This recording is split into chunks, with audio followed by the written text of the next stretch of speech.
This is firefighter Raphael Poirier for Firehouse Subs, introducing the new Firehouse Pub Steak Sub with savory steak, crispy fried onions, and our rich Belgian beer cheese sauce. On tap for a limited time. Order yours at firehousesubs.com today. Remember, a portion of every sub you buy helps provide life-saving equipment for first responders. Firehouse Subs. Enjoy more subs, save more lives. Limited time only, plus tax. Participating locations. Firehouse Subs will donate a minimum of $1 million in 2018 to the Firehouse Subs Public Safety Foundation by donating 0.13% of every purchase.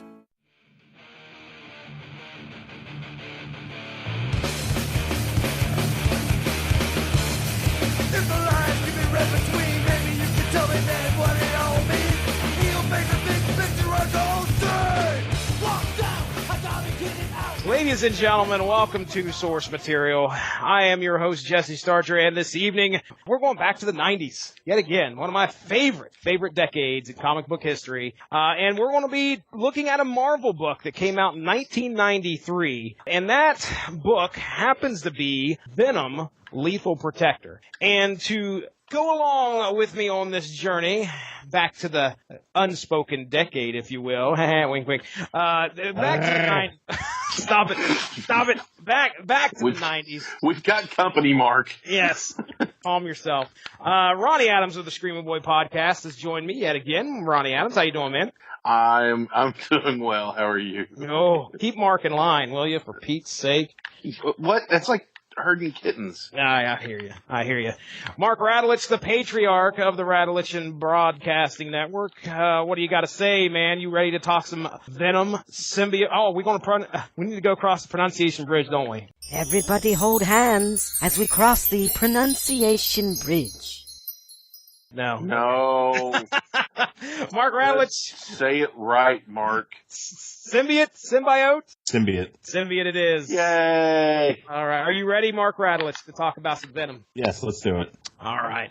And the man that's making his source material debut, Chris Armstrong, contributor to the Unspoken Decade. Welcome to the show, sir. Are you ready to talk? Is it Symbiote? It's all good here. Which one is it? It was Symbiote when I was growing up, so I'm going to stick with that. You're making your debut here. You know, we got together back on, I think, Hacker Files on the Unspoken Decade. Kind of give just our listeners an idea of your comic book. How about we'll do comic book background? What got you into comics? Do you remember when it was you first started reading?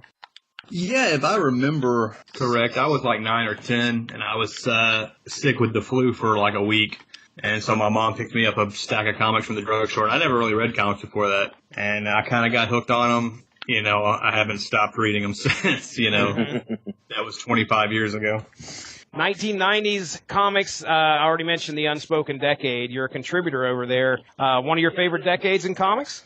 Yeah, I've got a lot of affection for that. That's the stuff that I grew up on, you know, especially the early 90s stuff. So I kind of lean towards that. I mean, I still like current day comics.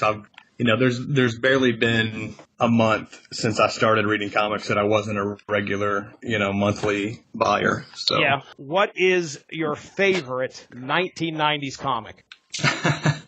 I mean, it's not anything surprising for most people. Probably it's Infinity Gauntlet. Oh, very nice. Good pick. That was my favorite when I was a kid. My favorite single issue is still Infinity Gauntlet issue 4, which is the one where Thanos massacres everybody. We're back in the 90s. We're doing Venom, and you actually requested to kind of. I threw the schedule at you, which, well, by the way, it was a small part of the schedule because the whole schedule was. Would have killed you.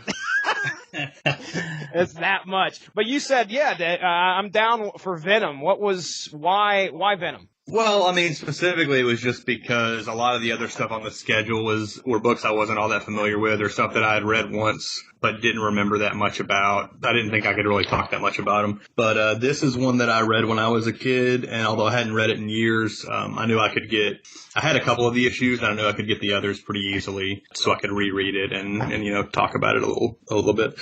But some of the other stuff, like it was on the schedule.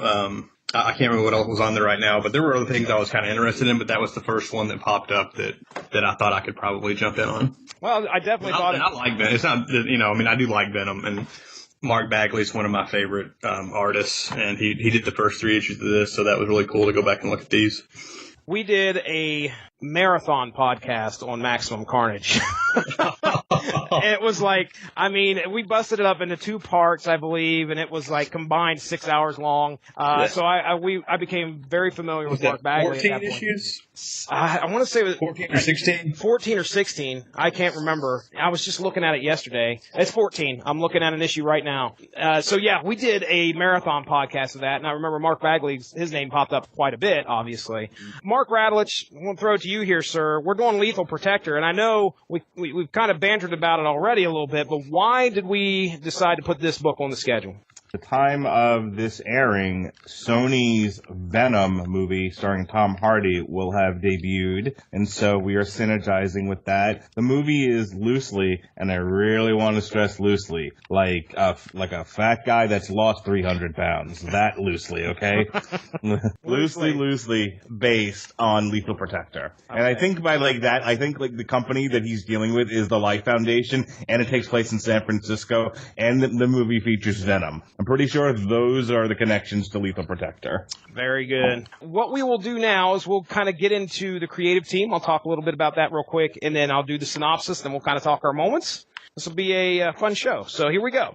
All right. So like I said, Venom came out in 1993, specifically between February and July of 1993. Written by David Michelini, illustrated by Mark Bagley and Ron Lim, series color Sam De La Rosa. So we mentioned Infinity Gauntlet. Wasn't Ron Lim a big part of Infinity Gauntlet as well, Chris? Yeah, he took over. George Perez was the penciler on the first 3.5 issues, and That's then right. Lim did the rest. Midway through issue 4, Ron Lim took over. I'm quite the fan of Ron Lim. I like. He went to Infinity War shortly thereafter that series, he did right? The rest of the Infinity event books that Starlin did. Yeah, I've loved his art probably since Infinity Gauntlet. That's where I first saw him at. No, I can remember pulling those issues off the shelf and being so impressed with Infinity Gauntlet that I remembered Ron Lim's name. So there we go. There's some really good stuff on. He had a good run on Silver Surfer and Captain America before that. Yes, Silver Surfer. I remember plenty of pages from Silver Surfer. His run on Captain America, did that include Streets of Poison or Streets of? I believe, yeah, I think so. Okay, that's the one Captain America like story arc from when I was reading that made me like fall in love with that comic. So Venom, Lethal Protector, like I said, it comes out in the 90s. Here we go with the synopsis. All right. So this was total of 6 issues. Venom branching off into his own series here. After coming to an agreement with Spider-Man to finally leave him alone, Eddie Brock has moved to San Francisco. He has now become a vigilante, but with visions of not being so deadly. When Brock has a run-in with local police, Spider-Man decides that Venom should be brought to justice and heads to San Francisco. Meanwhile, Eddie becomes involved with a group of transients who live in a deserted part of the city underground that has been buried since the 1906 quake. Unfortunately, a man by the name of Roland Treese has plans to unearth some long-forgotten gold by instituting a park project as a cover to renovate that part of the city. Treese's attempts to remove the group have failed, so he plans on letting them fall victim to the explosives set in the ground. Eddie sees this as an opportunity to save some people and also win favor with the group as he hopes to finally find a place to belong and sets his sights on ending Treese's plot. Will Spider-Man help him or try to stop him? Venom also has to deal with the father of one of his early victims who has put together a group called The Jury, specifically created to end Venom as a threat. And what of Carlton Drake and his near-successful plan of capturing Venom and releasing 5 new symbiotes on the world? It all unfolds in Venom, Lethal Protector. All right, so there it is. That's my very nutshell synopsis. Don't really jump into every beat of the 6 issues. What I'd like to do here, we kind of talked about Chris's familiarity with the character. Ronnie Adams, Venom? Yeah. Venom, what'd you think of this guy when he first popped on the scene? What are your earliest memories of Venom, Eddie Brock? I want to eat your brains. Yeah. Yeah. He was like the penultimate Spider-Man villain. He was the negative copy, the exact opposite of Spider-Man. The black costume, the bigger build, and he was cool because he didn't set off Spider-Man's spider sense. He was stronger than Spider-Man and all this other stuff. So, it was like one of those things where he's really going to have to dig down and fight hard to beat this character. I remember when Spider-Man got the black costume. And are we talking Secret Wars, or are we talking? Yeah. Okay. But I mean, I unfortunately don't own that issue, but I was aware of it, and I've kind of been been aware and been, I guess you could say, a fan of Venom since the beginning. Mark Radulich, Venom. I mean, did you read much of him in the comics when you were reading back then, or? I was definitely more familiar with Spider-Man's plight with the alien costume. Read Secret Wars. I know how he got it. He went to the Star Trek replicator machine, and he ordered a coffee black, and out came the costume. So, did you actually read it? What else? Close. It's close enough, in my opinion. Yeah, that's what happened. So anyway. No. So he gets this alien costume, and I was reading Web of Spider-Man, which was the earliest issues of Web of Spider-Man pretty much all dealt with him, post-Secret Wars and him struggling with the alien costume and it making him, go out at night and become more aggressive, his tryst with the Black Cat and all that. So I read all that stuff. When he finally got rid of the alien costume, I don't think I was reading. I think shortly after that, I wasn't reading Spider-Man anymore. The introduction of Venom, I was aware of because I know that he was kind of the comic book character du jour among my friends that were still reading. But I didn't know much of Venom in that whole early arc. I just knew he existed. And after a while, you couldn't. He was one of those characters like Deadpool or Cable. You just couldn't get a Squirrel Girl. You couldn't get away from him after a while. They were everywhere. For comic book character popularity, to where it's just like nothing, suddenly they're everywhere. Okay. I'd say that's apt because, I mean, legit, I can remember not hearing anything about her, not realizing I had her first appearance until probably about a year and a half ago, because it didn't matter much at all until she really became... You need to put that on eBay if you haven't done it yet. I hear you, man. Trust me. What's your first appearance? Like Avengers or something? No, well... Not exactly. It was in it's like a summer special. I don't know if you remember, there's spring special, there's because it would go by season, spring, summer, fall, winter, and then it would start over again. I think they only did that for maybe 3 or 4 years, if I remember right.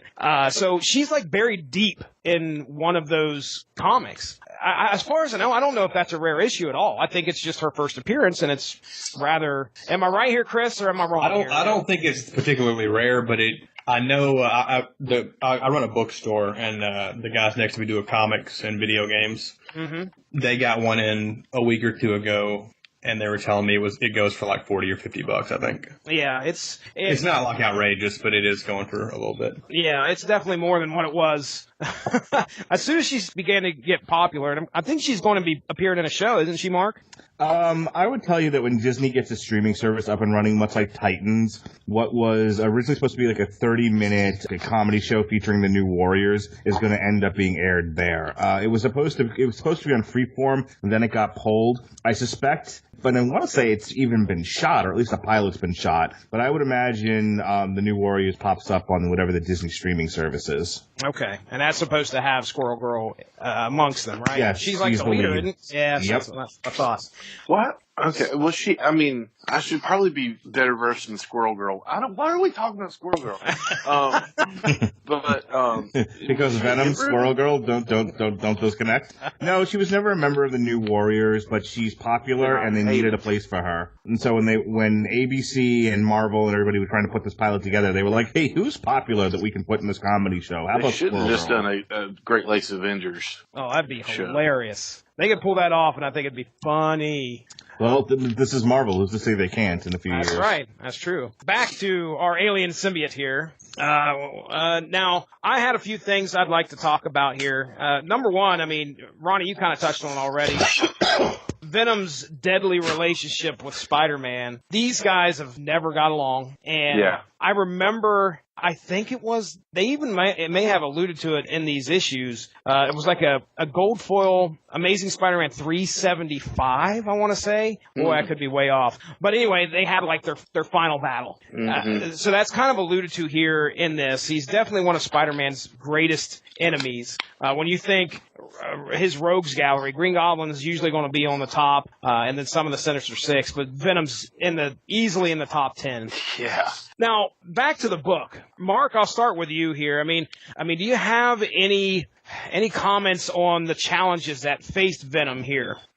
Well, I mean, overall in the series, I like the fact that you had two different sets of bad guys. You had the one group that wouldn't have even messed with Venom had he not decided to protect the people living in old San Francisco. And then you had the group that was like directly targeting him, that was out for revenge. So there was a lot going on with Venom, which I liked. It's so funny because I was, when I was reading it, and then he falls to the ground, and they're like, "Oh, we fell through time," and I'm like, "Well," I just sort of rolled my eyes, and I was like, "Oh, this is gonna be Jesse's favorite book."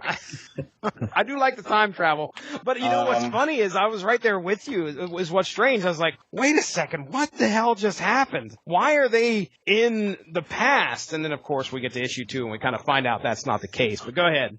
Yeah, it's kind of like a takeoff of like The Village, the M. Night Shyamalan Ding Dong movie. It's just it's this isolated place that never moves through time. So I liked all of that. I like, it's a delicate thing to try to handle a character who was previously a villain who was eating people's brains and shit like that. To like, okay, well, now you're starring in your own series, and what are we going to do with you that makes you somebody that people are going to want to root for, other than the gorehounds who are going to root for you wanting to eat people? And I thought they balanced it. On the one hand, it was like, I wish this character had been able to stand up on their own and not had to bring in Spider-Man. It's like, hey, just in case this book doesn't sell shit, here's Spider-Man. Dude, he was all over, though.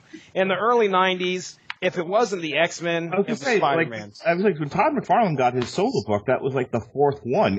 But that was like the fourth one going at the same time. You had Amazing Spectacular Web of, and then you had Todd McFarlane's Spider-Man. Yeah, there was a new Spider-Man every week. Mm-hmm. Yeah. And as we all know, Todd McFarlane, worst artist of the decade, right?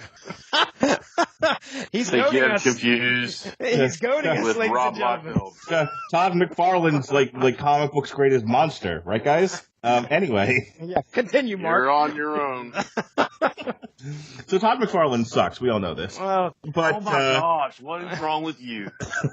I think Spider-Man kind of had to be there for that contrast between him and Venom. Otherwise, this turns kind of into the Punisher, which I didn't want it to. I didn't want it to just be, Venom sort of, Davos from Iron Fist season 2, if you haven't seen it, just killing his way through Chinatown. There was Spider-Man there to kind of say, hey, you have to have some limits here, and there was a nice give and take between the two characters. It was a nice little, if Hollywood could actually get it together and Marvel could make this happen, I think like this as Venom and Spider-Man as sort of a buddy cop movie would be a fun thing to see. Oh, jeez. That'd be crazy. Now, Chris, I want to just ask you real quick, because we had an appearance of a team that I don't know if they've appeared since then. I have the wiki in front of me, but I mean, you have any comments on the Jury? Not particularly. It seems like, was that an issue 2 that they showed up in? Yeah, yep. It seems like that was just an excuse for Bagley to draw some guys in armor. And they needed somebody for Venom to beat up. I don't really have a whole lot to say about him. Yeah, really. I don't think there's much that can be said, to be honest. I was going to say, I think the villain, this is the weakest part of the story in terms of, like, not like the major bad guys, but the henchmen. You have the 5 nameless Venom symbiotes that do nothing and act like nothing and have no personality, and then you have these guys in the Rent-A-Cop Iron Man outfits that do nothing and say nothing and aren't really much of anything. So we have Firearm, Bomb Blast, Sentry, and Screech on their wiki here. Let's see when their first appearance was. Did you miss the other ones? Blinky, Pinky. I'm afraid not. It was only, from what I can see, only 4. You said yours was missing pages. Mine had those. I got you. I was able to get my hands on the physical copies. Believe it or not, I got all 6 at an auction somehow. Venom Lethal Protector number 2, first appearance. And, 25 appearances of the Jury. And it looks like there's some stuff Most of it's all 90s. Thunderbolts, just like we said, some Venom books. They were introduced as, like, his greatest enemies. And then on issue 3, I think Venom's, like, got one guy down and has his hand on his face. I'm like, well, these guys aren't much of a threat. Although, he did have to retreat. And then, let's see, what was the other guy? The symbiotes. Mark, you talked about the symbiotes here. Ronnie, what'd you think of these 5 new symbiotes? Back in the day, I was like, that's freaking amazing. Oh, yeah. Because you got 5 new possible Venoms. Now reading it, they weren't that impressive. Yeah, they seemed kind of one note. They showed up, they did a little bit of damage, and I want to throw it back over to you, Chris, because that was one of the things that you wanted to bring up, was about how, at the end, I mean, Spidey and Venom had this battle with them. They were able to get the symbiotes off, like destroy the symbiotes, but they spared the lives of the hosts. They all kind of crumpled into a mass of bodies, unconscious. And then, in like a few panels later, they set the self-destruct on the base, and Venom and Spidey just hightail it out and leave the guys to die. No, Yeah, I really didn't even did. catch that. There's no other reference to them at all. Like, we have to assume they just left them there to die.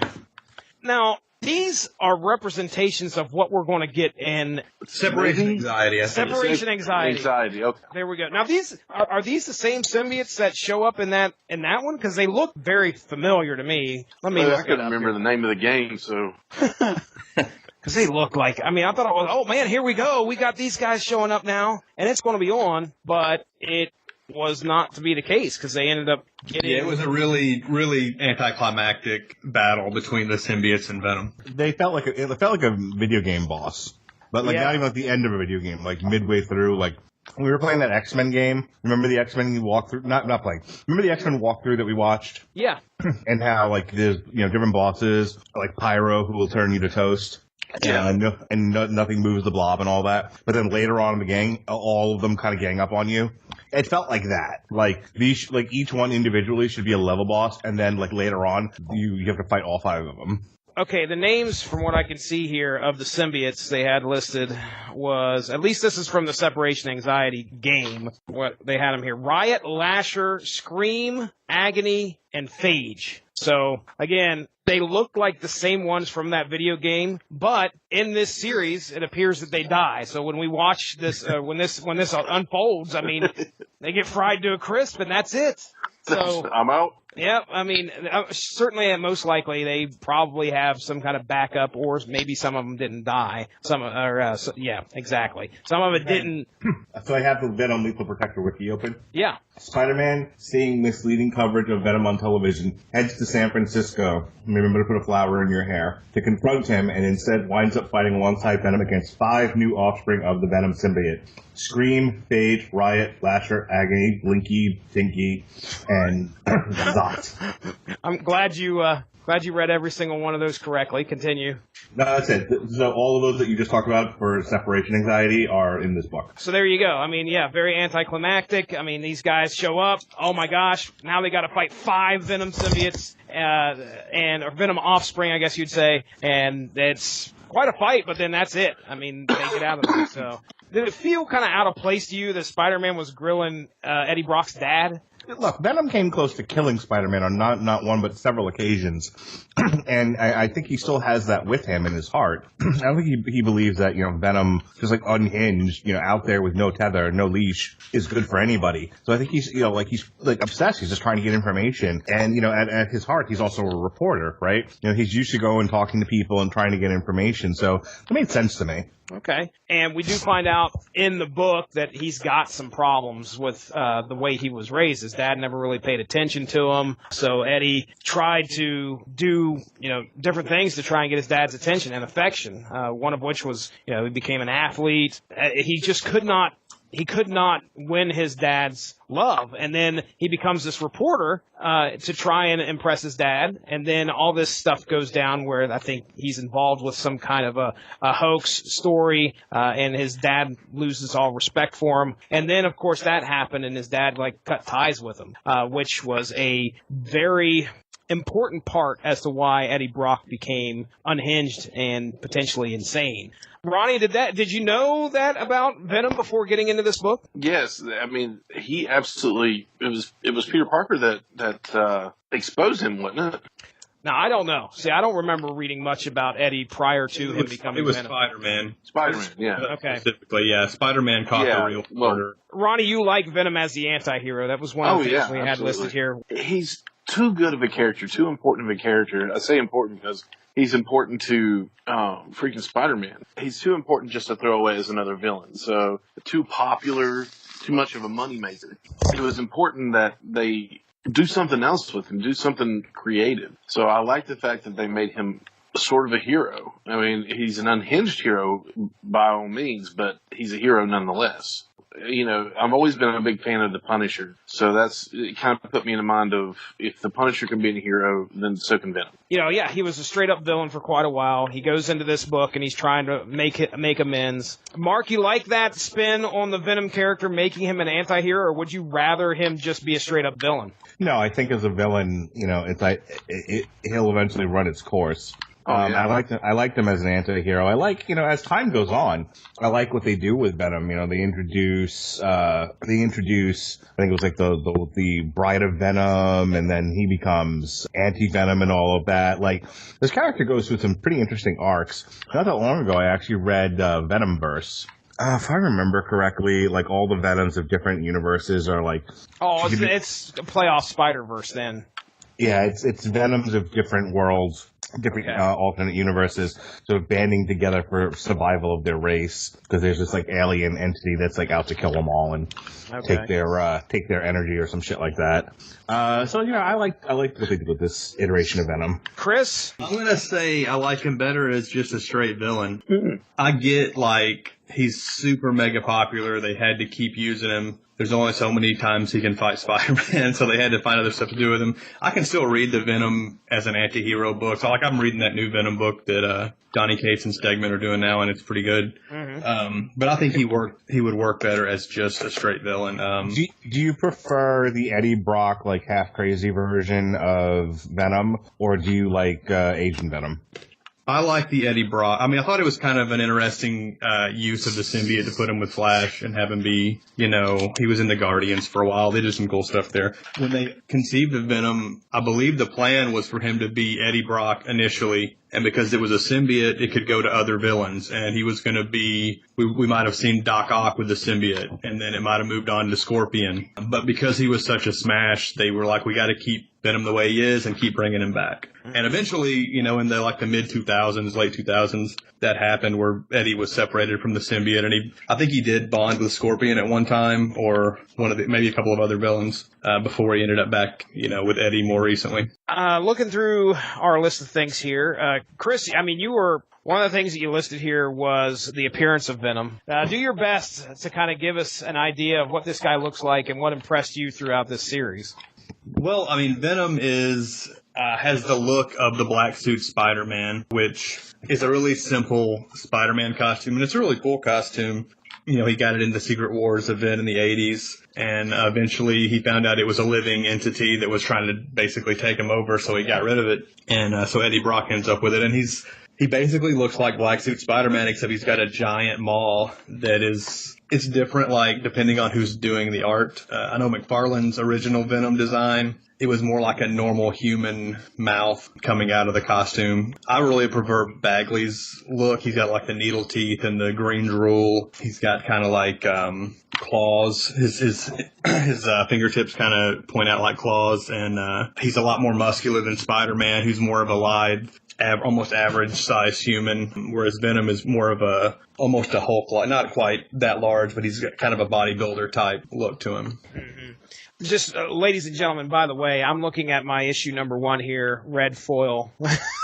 Cover, gimmicked out. I mean, this was the way 90s. Yeah, buddy. The 90s would they wanted to flash off of that comic rack, and Venom number 1 definitely did that. And yeah, I mean, if you can find Venom Lethal Protector number 1, you would be able to see exactly what Chris is describing here. I mean, me personally, I would have to say, oh man, I love McFarlane's art, but I really liked Larson's take on Venom. There's a couple Eric Larson covers that I can remember. Correct me if I'm wrong. I can't remember where I heard this, but somebody was saying that, I think it was Larson, that said that he really took Venom's appearance to the limit because he wanted to look ridiculous, and I think because he didn't like the character. He wanted to make it just so over the top and goofy looking. Granted, he didn't want it to look stupid. He just wanted it to look like so unrealistic. And if you look at a lot of Larson's take on that, I can see where that definitely could possibly be true. So, yeah, he's got like a really elongated, unhinged bottom jaw. Yeah. Mhm. You know, and it's the full, like, just countless teeth. Yep. Scary looking guy nonetheless. And he's always, Venom is in the 90s had that look for the longest time. Mark, I don't know if it had this in the trade, but did you see what the next story is after Venom Lethal Protector? Funeral Pyre. Yeah, and that. 3-issue limited series with the Punisher. That's right. A combination crossover of two characters, two of my favorite characters, two of everybody's favorite characters from the 1990s, Funeral Pyre, which I own, but I've never read, I don't think. All right, let's, one more thing there, Chris, and I want to cue you up here if you have some comments about this. I mean, you mentioned artist switch that happened in this series between, I think, issues 3 and 4. Again, like I said, Bagley's one of my favorite artists, so like, even if you're not into the story, these first 3 issues, you can just thumb through them, and he's a great storyteller. There's a lot of cool action, but then it switches in issue 4. It's not terrible, but it's like such a step down from Bagley. It really kind of took me out of it. There are some good panels, but overall it looks really rushed. I'm kind of curious what the schedule was like. Maybe that's... Yeah. Bagley's kind of famous for his output, and he was doing amazing at the same time as Venom was coming out. So he was doing those, at least the first few issues at the same time. For a while, he did Amazing and New Warriors at the same time. But I guess it just got to be too much for him, so then I guess they were rushing to put out those last 3 issues with some replacements. And it really hurt the overall product, I think. That might be because I'm a Bagley stan. I don't know.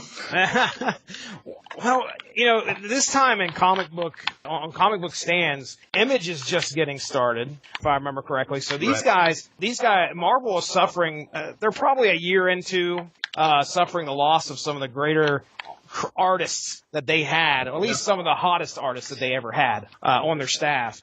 So I imagine Bagley probably had to go and try and pick up the slack somewhere else. As much as he wanted to stick with this, I'm sure they probably said, "Hey, man, we have a project over here that we need your assistance on," or something like that. But I'll say also on the scheduling issue, in the first issue, Peter does like a flashback, monologue, and he's talking about the events in Amazing Spider-Man 375, which preceded this directly, which was like him and Venom's final battle, and then at the end, Venom goes to San Francisco, where Lethal Protector takes place. And it says, for details, see Amazing Spider-Man 375 on sale soon. So that book hadn't even come out yet. Wow. And they're basically ruining it, like, major spoilers in Lethal Protector #1 for a book that hasn't been released yet. Yep. Which I was, getting these books off the stands at that time. I don't remember that. I would have never paid attention. Obviously, we knew Venom was going to survive, and Spider-Man was going to survive 375, but still. Yeah. Can you believe we're talking about a comic that's 25 years old? I mean... Try not to think about it. Well, Beetlejuice, the movie, just turned 30. Oh, wow. That's rough. 1988. Mm-hmm.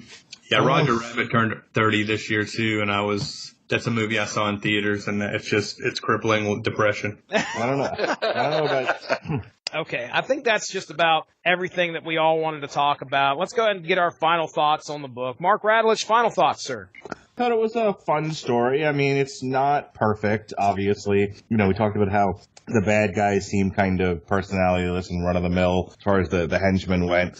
But overall, it was a good buddy cop story between Spider-Man and Venom. I think as allies, they have a fun chemistry together. I thought we were going into way stupid territory with the San Francisco Out of Time. But they quickly fixed it to where, like, okay, sure, a city fell down into the earth and they just built over it. Like, this seems structurally sound.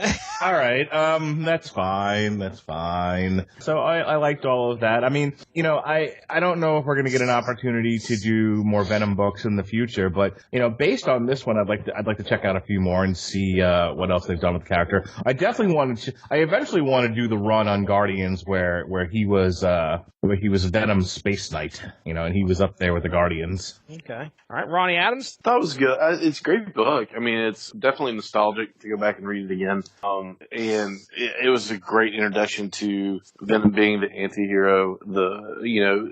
Overall, he was insane. Eddie Brock hated Spider-Man and wanted to kill him, eat his brain. He was a villain, but beneath it all, when you let Eddie shine as a human instead of let the symbiote take over, he actually just wants to help people as well. So I thought it was pretty cool. It was a good take on the character. Fun read. Definitely brought back some memories. You know what's funny about this to me is Eddie Brock is kind of like the Wicked Witch of the West from Wicked, or Johnny Lawrence, in that, like, when you see it from Spider-Man's perspective, oh, you're clearly the villain here, and then like you hear the same series of events from the other one from the villain's perspective. Mm-hmm. like, huh.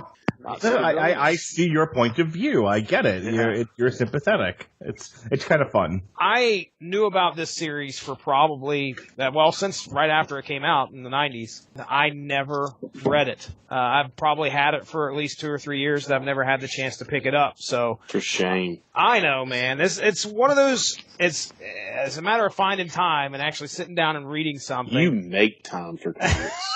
I do every Monday nights. Remember that, Ronnie Adams. Every Monday night, right here on the Source Material Podcast. On Wikipedia and putting up with Mark and my crap is not reading comics. That is reading comics. I had all 6 physical issues in my hands over the weekend, and it was good to actually get back to something that wasn't digital. So yeah, I read all 6 issues, and I'm glad I did. I mean, it gave me a glimpse into the world of Venom after his war with Spider-Man is potentially over, because it seemed like at the end of this series, Spider-Man was still, he's thinking about bringing Venom to justice, but he's got a life in New York he's got to attend to. So Eddie Brock Venom is still making the neighborhood safe. He is the lethal protector. Chris Armstrong, follow that up, buddy. What do you got? It's not a great book, but it's not a terrible book either. It's kind of essentials 90s comic if you're a fan of Venom. It's his first solo book, even though Spider-Man is in just as much of the book probably as Venom. Solid art, at least through the first half of the book. It kind of tails off towards the end, but a solid 90s comic. It's not Kingdom Come, but it's not on the lower end either. All right, well, that, ladies and gentlemen, brings our discussion of Venom Lethal Protector to a close. Let's go ahead and get started with plugs there. Let's start out with Chris. Chris? If you want to follow my Twitter, it's @BrodyMan34 on Twitter. If you want to know what movie I'm watching that day, that's about all I use it for. I'm working on a piece for the UnspokenDecade.com. I'm not sure when I'm going to be done with it, but it's about the early 90s crossover Blood Brothers, which is between Brigade and Bloodstrike, from Image Comics, Rob Liefeld's Extreme Studios book. That sounds exciting. I'll be reading, by the way. That I'm all about that, buddy. That's a new Bloodstrike book that Mikel Fife, I think that's how you pronounce his name, that he just put out is great. So you guys should look that up if you get a chance. But yeah, that's about all I've got. And even though I've only done, I think, one other piece for Unspoken Decade before, but the UnspokenDecade.com is a great site, especially if you're into 90s comics, so check it out. Yeah, absolutely. Check it, subscribe to that on Facebook. I'll tell you what, I love scrolling through my feed and then running into some of those 90s comics covers and reading some of the comments on them. A lot of fun. And I absolutely love Chris's contributions that he does to that site. He has been on a podcast with me and Dean Compton, and we talked Hacker Files. So that actually showed up here. Dean was cool enough to let us post it on the Radulich Broadcasting Network as well, so you guys can go back in the archives and check that out. All right, Ronnie Adams, buddy, of the Screaming Boy Podcast. I turn it over to you, sir. I have a show, and it is called I woke up. I had a stroke. Continue. It's called Screaming Boy Podcast, where we talk about pop culture, nerd culture, anything that tickles our fancy at the time. Comic books, movies, TV shows, music. We've talked wrestling. We've talked a lot of different things that that we like. We are on a bit of a hiatus because once again, I've, some computer problems, but that will soon be taken care of. And then, but in the meantime, you can catch up on our show by going on iTunes, Stitcher, TuneIn, iHeartRadio, Spotify, all these different places, and you can listen to the back catalog, the archives, if you will, of the Screaming Boy podcast. And then right here, you can do that as well on the network, right here on the network, Revolution Broadcasting Network. You can catch our archives and also shows that you will only hear right here on the network. They are network exclusives, such as the rise and fall of Toys R Us, the day that laughter died, the firing of James Gunn. We also have one coming up soon that we're going to record. It won't be released. Yeah, it's already released by this time. And it is the rise and fall of Bill Cosby. I dread naming this other than the rise and fall of Bill Cosby. But it's going to have something to do with pudding pops, I'm sure. Oh, but, my goodness. We are also on all kinds of social media, every social media platform possible. We have on Facebook, just look up Screaming Boy Podcast. On Instagram, look up Screaming Boy Podcast. On Twitter, look up Screaming Boy PR. And then we also I'll go to different comic conventions in the North Carolina area. So in October, coming up very soon, I will be attending the Fayetteville Comic-Con, where I will hope to meet one Mr. Tony Todd of Candyman fame. And he was actually in the movie I was talking about, telling you all offline, Hellfest. He did a quick, I don't know if you want to call it a cameo, but he was in it. And of course, he's always good in everything he does. I don't care what it is. Down to, he was amazing in The Rock. So it was really good. And also, hopefully, we'll meet Tom Savini. Tom Savini is a director and most famous for being a special effects makeup artist. He has directed Mr. Tony Todd in the remake of Night of the Living Dead, which is the original version, is my favorite horror movie of all time. Love that movie. The late, great George Romero. We'll be meeting them. We'll be posting a lot of pictures from that, a lot of cosplay, different things like that. So check it out on Instagram and Facebook and possibly Twitter. So that's it for me for now. We will, like, subscribe, say hello, whatever you want to do. Follow us. We will love it. We crave attention, and we want your attention because you are important to us, and we love you. Oh, Mark Rowledge, if people want to hear more of you, where can they find you at? Right here on the Rattleton Broadcasting Network. Right. This week on the Rattleton Broadcasting Network, tomorrow night is Don't bother, they've already turned it off. is our Damn You Hollywood review of Venom. Hopefully we'll have Jason Teasley on, as he's a big Venom fan. It'll be myself, Robert Winfrey, and guest Jason Teasley, formerly of From the Cheap Seats. It's cover album month, all month long here on the Rattleton Broadcasting Network. Throwback. Metal Hammer of Doom brings you, last week we brought you Power Glove Continue. This week, Monuments Uncovered by Mystic Prophecy. Following week, Outlaws to the End by Devil Driver. It's an entire album of country songs covered by a metal band. The following week after that, you know them as Lamb of God. Well, they called themselves, in this particular instance, Burn the Priest. And their covers album, Legion XX, or Legion 20, whatever you like.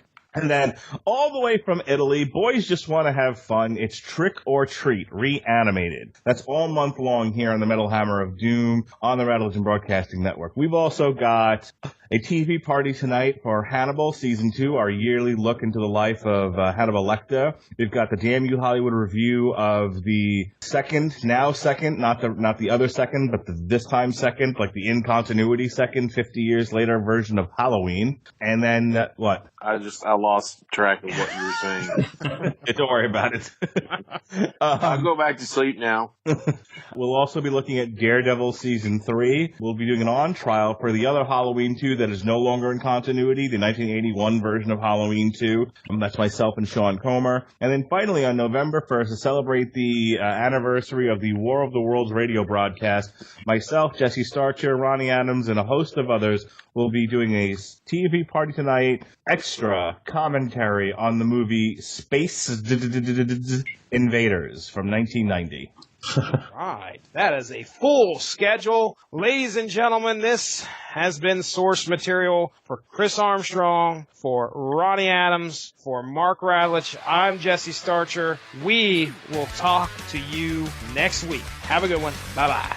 That brings this episode of Source Material to a close. Thank you all for joining us. Make sure to give that Rattlich in Broadcasting Facebook page a like to stay up on top of all the great podcasts we have to offer. We are at home on Spreaker, but you can also find us on iTunes, Stitcher, TuneIn Radio, and recently we have hit the air on Spotify. Find your favorite podcast platform and type in RADULICH to subscribe for some great content. If you enjoyed this show, please feel free to share and spread the word. And as always, we appreciate any feedback and look forward to entertaining you again soon. If you could scream a racial obscenity or an accusation that a famous person is a rapist, that's how we do it on this show. Trying to scare like the that guests kid away. you out in the corner that you don't want the neighbors to see. Arrgh. Like a hot dog in a cave, that loosely. Arrgh. I don't know that. Okay. Arrgh. Chris, do you have kids? No kids. Okay, so you don't know the joy of having your podcast constantly interrupted by children? People try to have some kids and then watch them interrupt everything you try to do ever.